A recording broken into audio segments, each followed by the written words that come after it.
So I hope that you enjoyed that Imani documentary. It's now time for you to hear us and hear us on our editorial about the 100 days, based somewhat on this documentary, but generally looked at through the altar and spectacles of the economic policy, the social and the political. Sometimes you cannot actually separate social from political that much. So we call it socio-political. That's how political scientists and sociologists call it. But economics, sometimes you can separate. So the government took over, and we are starting with the economics straight away. This is our opinion of the matter, and we are going to express our opinion forcefully, as we usually do. But you can also express yours on Good Evening Ghana Official and tell us whether we are right or we are wrong. We are always happy to engage and happy to be engaged.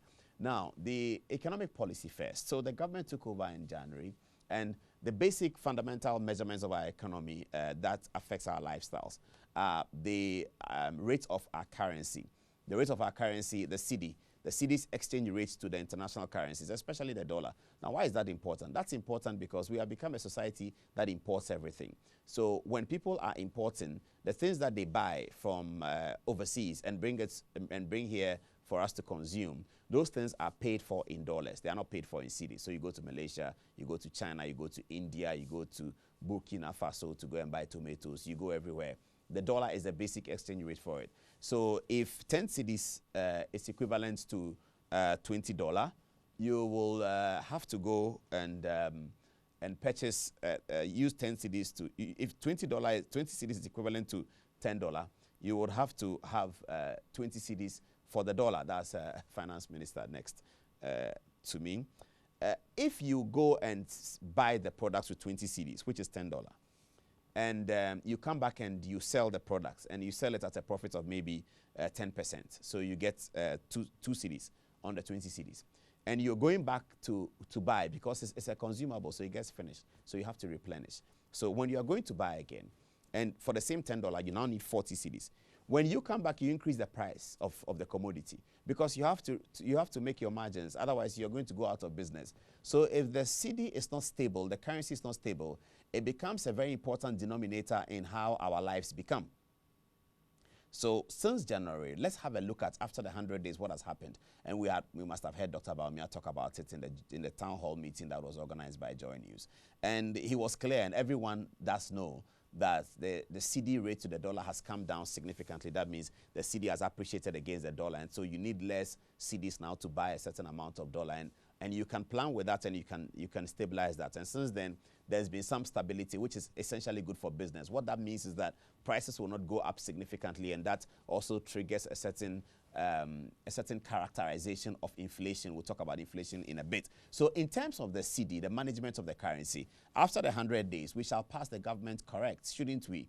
Because they have ensured that inheriting a currency that was running nearly towards $1 to 5 cedis, they have now brought it down to $1 now to 4.2, 4.3 within the space of the time that we have. That is credible. So in the economic classification of the currency denomination, the government has passed, haven't they? Let's get to the next one, inflation. So inflation is by what amount that the price of goods will be extended. By what amount will the price of goods in a basket? So they call it the basket of goods. The basket of goods contains those basic things that you need for life. Your sugar, your salt, your milk, your plantain, all of that basket of goods. If you shop in that basket, if you shop that basket from the market on Monday, 1st June, and you go back on Monday or Tuesday, any day, 1st July, and the prices have gone up significantly, or the margin by which those prices have risen is how inflation is calculated. So if the prices are rising, it means that you will now need more money to buy your basket of goods, which you need. They are not a want, they're actually a need. It differs from person to person, but they are a need because this is how our lives are conducted. Food is essential. You have to have food. You have to have sometimes a bit of medicine for children, sometimes for yourself, etc., etc. Now, if that is increasing and your salary is not increasing or your earnings are not increasing, it means that you'll be spending a lot more of your salary on food. When you do that, you don't have any more money to invest. So you become poorer and poorer. So inflation has always been calculated, and the big story about inflation is that governments all over the world have tried to go to what we call the single digits inflation, where inflation does not increase by more than 9% every month, and that they think is manageable. Inflation the government inherited was something like 15, 16, 17. That has also come down now over the first 100 days to about 12. So these key fundamental principal actually economic indicators, we will pass the government correct on it. Now let's go to the budget and what the government promised. So the budget is something that goes to Parliament about what the government intends to do. And there were significant tax cuts that were announced in the budget. So really, on the economic angle, the government would have definitely gotten a pass. So we move from the economic angle and say that thumbs up to the government on the economics. Now let's come and do the socio-political. The big story about socio-political, and all the civil society organizations are talking about it, is what they call citizen vigilante. Now it's about this group of young men who are quite well built, and they call themselves Delta Forces. Now the Delta Forces, since the beginning of the government, within the first 100 days, have had the occasion to cause a lot of mayhem all over the country. They started with passport office. Now, in the pictures that you can see, this is the most famous, or if you like, the infamous arrest of the nominee for the Ashanti Regional Security Coordinating Council. They went in there by force of arms and force of strength, intimidation, brutalization, and all sorts of threats. They pulled him out of his office and escorted him. Indications are that if he had resisted the arrest, perhaps his life would have been threatened. And then what happened? So he reported to the police, and which is natural, and the police began an investigation of the matter. Some of the Delta Forces, as you already know the story, were refused bail on the first day of the hearing. And so the other members of the Delta Forces went in and picked them up. And that has been a big part of the story. In fact, many civil society organizations have criticized the government for it. But let's come and do the analysis about it. So these vigilante groups, they exist all over Africa as far as we know. They even do exist in America, but they are called bodyguards of Donald Trump and all of that. And we saw quite a bit in the American election. They are beating people up here and there to protect usually the opposition party, because in Africa and across the world, the government party, the incumbents, will usually have protection by the state's police. So where people don't trust the political system, opposition parties are led to this kind of vigilante groups and put them together and urge them to protect their presidential candidate, their vice presidential candidate. From the African National Congress in South Africa to the Uhuru Kenyatta's party in Kenya, to Nigeria, to Ghana, to Egypt, Mozambique, all over the world. You do have these people, especially with the opposition parties. So that's there. That's there. They are always there. Now, when the government of the NPP came to power, well, they felt that their government has come to power and all of that. So they began to misbehave. But my question really in this editorial is, what is the test of the government's commitment to peace, stability, and anti-vigilante groups? Should the test be whether these vigilante groups act illegally, or should the test be that when they act illegally, certain measures were taken against them? I think that's really where the conversation should be. Because you cannot really control these vigilante people. 5 million people voted for President Akufo-Addo, 4-point-something voted for President Mahama. Really, can they control all of these people in the way they express their satisfaction about the victory, or the way they express their disappointment about the defeat? Can these candidates control the numbers? They can't. But the one who wins the election does have a responsibility to do something about it. So the assessment really about the NPP or the president's commitment or his decision against vigilante groups should not be measured about whether they did it or not. It should be measured about what he did about it. Now, there are 3 arms of government, okay? So there's the legislature, there's the executive, and there's the judiciary. Now, the executive and the legislature have political color. They always have political color because they change here and there. The executive is run by the NPP today, is run by the NDC tomorrow, and they have political color. So the executive is partisan and politicized. The legislature is also the same because the majority in parliament are partisan and politicized. The only institution of state among the 3 arms of government that is not political, does not have any political color, is the judiciary. So you would have seen that the Chief Justice, Georgina Wood, was Chief Justice when President Kufuor was president. She was Chief Justice when Professor Mills was president. And she was Chief Justice when President Mahama was president. She is still Chief Justice when Nana Akufo-Addo is president. So that's the indication about the judiciary. They don't have a political color. The Speaker of Parliament under President Kufuor was left when President Mills became. In fact, even in the same party, her Speaker of Parliament also left when President Mahama became. President Mahama's Speaker of Parliament, Honorable Adom-Otchere, is gone and Professor Michael Quay is now the Speaker of Parliament. So that indicates the political characterization of the legislature. The executive is also quite political, but it is the judiciary that is not political. So in terms of security sector governance and the stability of a nation, the test is really whether these partisan organizations, the executive and the judiciary, to what extent do they submit themselves to the rule of the judiciary? That's really the critical and fundamental test of these matters. So you would look at different regimes and you will assess them based on the way in which they have submitted themselves, their people, their friends, their Delta forces, their vigilante groups, the way in which they have submitted them to the judicial process, because that judicial process is non-partisan. Is ruled by the law, is governed by the law, because you can't, as I said before, you can't determine how they behave. You can't determine how any human being behaves, whether they are supporters or they are not your supporters. They may be your biggest supporters, but the way in which they express themselves or the way in which they decide to express the victory that you have won at the polls, you can't control that. What you must show the Ghanaian people, though, is that when they have done that, they will be submitted to the law.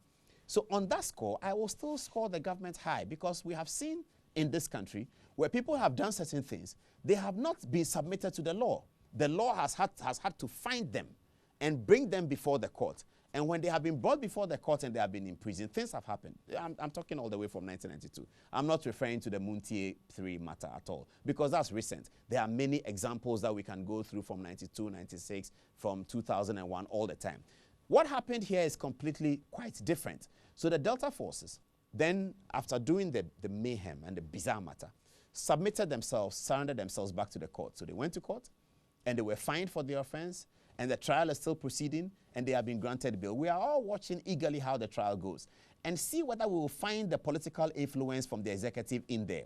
If we should find that, then we can mark the government wrong. But if we don't find that and the judicial process takes its course, then we have to mark the government correct. And it sets a precedent quite clearly. And people who belong to the Delta forces will know that, yes, you are Delta forces, you are MPP, you can express the victory of Akufo-Addo and the MPP in any way you want, but you cannot breach the law. You cannot breach the law. I think on that score, even with the vigilante issue, we here will score the government good, because they have demonstrated that they have submitted the people to the law. What happens after the law, we'll keep watching and then we'll look at it. The other one, socio-political matter, would be the issue about Galamsey.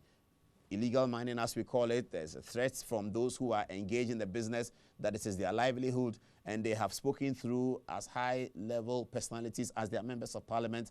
They have expressed their view that this is their livelihood and they want to keep it. Now, the government is saying that for the good of the people. Now, there's something in sociology, there's a phrase that says, the greatest good for the greatest number of people should be desired by all governments. So the greatest good for the greatest number of people. So if there's something that has to be done, that is good for a few people, but it's bad for many people, in sociological terms, you shouldn't do it as a government. You should always follow what is a good or the greatest good that will benefit the greatest number of people. Galamsey brings itself squarely within the context of this ironical analysis. So some people benefit from it, others don't. So who is more?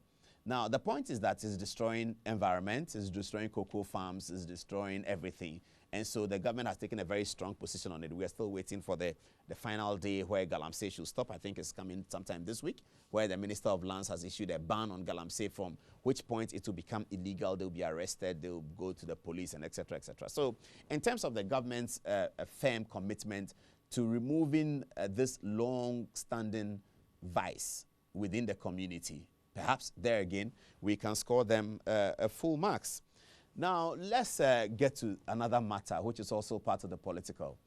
The government of the president has appointed into government the highest number of ministers ever since the 1992 constitution. At the close of business, as I would say, the ministers were 110 ministers and deputy ministers, ministers of state, to work with the president. The number was significantly high.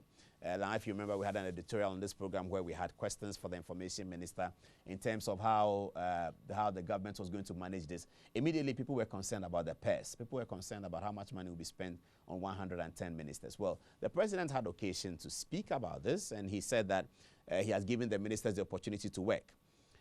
when he recently inaugurated all the deputy ministers, he told them that they have a responsibility to demonstrate that the confidence that has been reposed in them was not misplaced, that it was well placed.